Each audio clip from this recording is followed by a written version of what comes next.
honestly, if you want me to be honest, like, look at me. That's honestly an honor for you to say something like that. I'm giving that, like it is that. So it's just like, what can I say about that? Just look at me and what you see. I wanted to be Lil Wayne. Girls would say I look like Lil Wayne, so I would run with that. And I would wear the fedoras and I would wear the tight polo tees with the skinnies and wear the Vans and back then. I ordered a fake piercing off of Amazon and it was a magnet and I had it right here and I used to wear it every day like I was Lil Wayne. Lil Wayne with Rebirth, which should not have been a birth at all, really should have been an abortion. I don't know how anyone allowed Lil Wayne to. It is basically every bad thing that can happen to an artist and an album when they get really lazy, uncreative, they have too much of a budget, and they feel like they can do no wrong. Whether or not we're willing to admit it to ourselves, we as humans hate change. And as a species that inherently craves the comfort of the familiar, anything that cajoles us out of our learned patterns of behavior and routine is likely to cause a degree of hate. And while this generally applies to our life experiences and circumstances, the same can go for the art that we love too. When a musician or entertainer that we cherish decides to switch up their style, it can make for a turbulent transition. In modern contexts, this is seen with each new release from a rapper such as Kanye West or Kendrick Lamar, who has a consistently rejuvenated sound with each project. But while he's now a million miles removed from the more conventional sound of a Good Kid M.A.A.D City, Kendrick's working methodology, which is predicated on everything being not just purposeful, but aligned with a larger concept, means that the audience is happy to go along with him. However, when an artist chooses to take an audacious leap without the same degree of care or forethought, the result can be so jarring that it almost kills our perception of the artist. And if anyone knows what that's like firsthand, it's Lil Wayne. Back in the mid-2000s, Weezy was at the peak of his power. Between his illustrious mixtape run that brought us classics such as Dedication 2 and The Drought 3, becoming hip-hop's biggest rapper with The Carter 3, Tunechi had the world at his feet. And suddenly, his proclamations that he was the best rapper alive didn't seem so crazy. But equally suddenly, just as soon as he'd claimed the title and won a Grammy for Best Rap Album, it appeared that this would no longer do for Weezy. And soon, he would make the fateful decision to take aim at the world of rock with Rebirth, a record which, while actively despised in real time, has gone to be one of, if not his most influential album to date. For those who didn't experience the build-up to Rebirth firsthand, it's hard to capture just how unfathomable it was that the top MC in the game was suddenly going to pivot towards rock. But rather than coming out of the blue, the groundwork for Weezy's critically reviled 2010 album was actually laid 2 years prior on the Carter 3's Phone Home. Once we did that record, it opened up ideas to do the Rebirth album. Dre of Cool and Dre told DJ Booth in a reflective piece. Wayne did Saturday Night Live and he had this band with him. He did Got Money and he rocked it out. Us doing the Phone Home record gave us a level of comfortability to be like, yo, let's do some rock, bro. He was like, send it to me. We started flooding him with records like On Fire and Hot Revolver. That's what kicked off the Rebirth rock album. In an interview from around the same time, Weezy began to discuss his love for one rock band in particular, Nirvana. I've been into them since Teen Spirit. There was this video request station called The Box, and someone must have loved Nirvana, cause that video was always on. I loved it. Everyone was throwing everyone else around, and all the girls looked like they were ready to do whatever. I was young, and I actually listened to the lyrics. I probably felt at that time I was rebelling, and I can associate myself with that, he shared. I could relate to things Cobain was talking about in the songs. I probably couldn't, but I thought I could. Soon, he collaborated with Weezer on 2009's Can't Stop Partying. And while these could have been interpreted as warning signs in hindsight, Lil Wayne actually delivering a full rock project was too unthinkable for anyone to take notice. Don't forget, this was a time when the boundaries between the two worlds of rock and rap weren't so strong.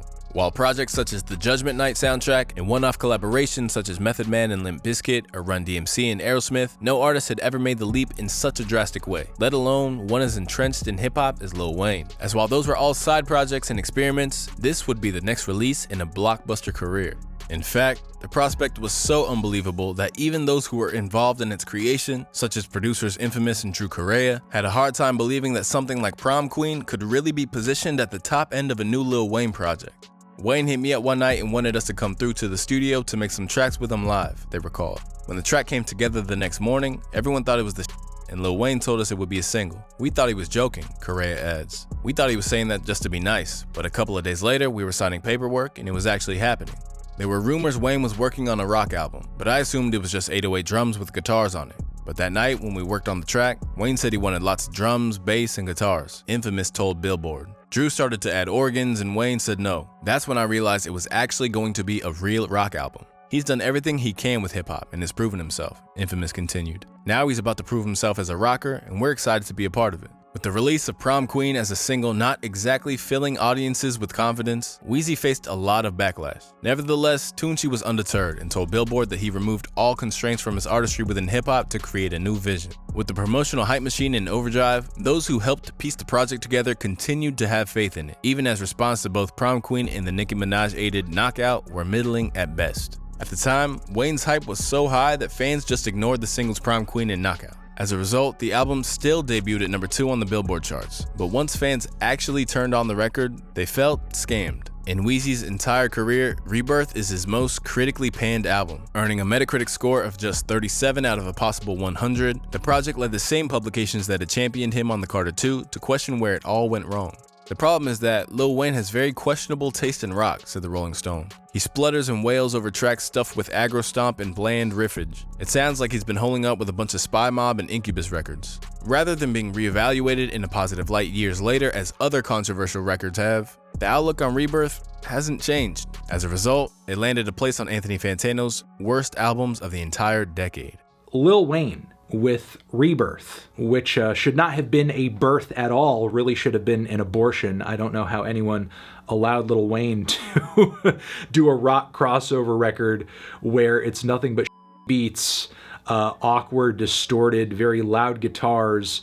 Yeah, even the most hardcore Lil Wayne fans have a hard time rationalizing this one. When or if I have gotten any enjoyment out of it, it's only really been ironically or just as, just kind of like goofing on it. It is ugly, it is horrid, it is basically every bad thing that can happen to an artist and an album when they get really lazy, uncreative, they have too much of a budget, and they feel like they can do no wrong.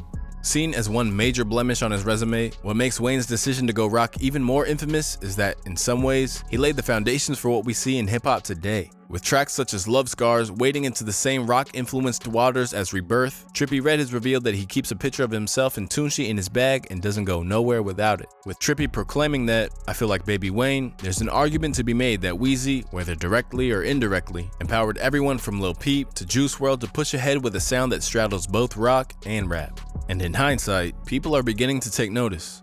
This is a hot take, but Lil Wayne birthed emo rap with this, wrote No Jumper in 2019. Even prior to that, writers at Vice spoke about how Rebirth track Paradise had pioneered autotune emo, proclaiming that if your favorite SoundCloud rapper dropped this tomorrow, you would tweet about how it's fire.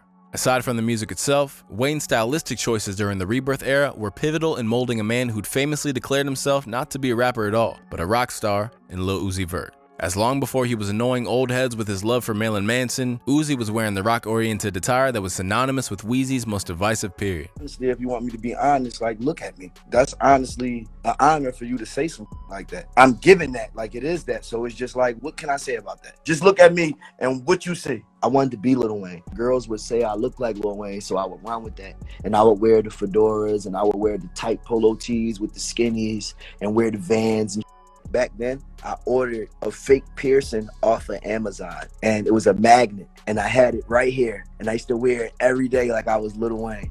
With all of the evidence presented, it appears perhaps that Wayne was the wrong man at the wrong time. As if he'd taken an approach that fused the two sounds more harmoniously in the way that today's emo rappers had, it probably would have gone over better. That said, a 2019 interview saw Wayne suggest that he hasn't necessarily abandoned his rockstar ambitions altogether. "I would definitely want some help on it this time," Tunechi told Vibe. "I did that one by myself. The most help I got, I consider her like another mom." Is soul R&B artist Miss Betty Wright. "She taught me a few strings, a few chords on the guitar, how to hold a few notes. I definitely with Blink. I tell Travis to go crazy on one or two of them. I would love to go back and do some vintage songs on it this time as well. I would have to get some clearances on one or two songs from a band or an artist we all love and do it like that. I'm trying to see what's up with a Nirvana song or something. Try to get my Kurt Cobain on." With Weezy's services being sought after by current hip-hop rock crossover king MGK and meriting 2 appearances on his latest album, it seems that years after he was so resoundingly mocked for his aspirations, Rebirth is finally being seen as daring, trailblazing, but ultimately still poorly executed. And while Tunechi is likely winding down his career at this point, there's undeniably a level of intrigue around seeing him make one more final roll of the dice in this area. As if he gets it right, it could take the one lasting stain on his legacy off once and for all.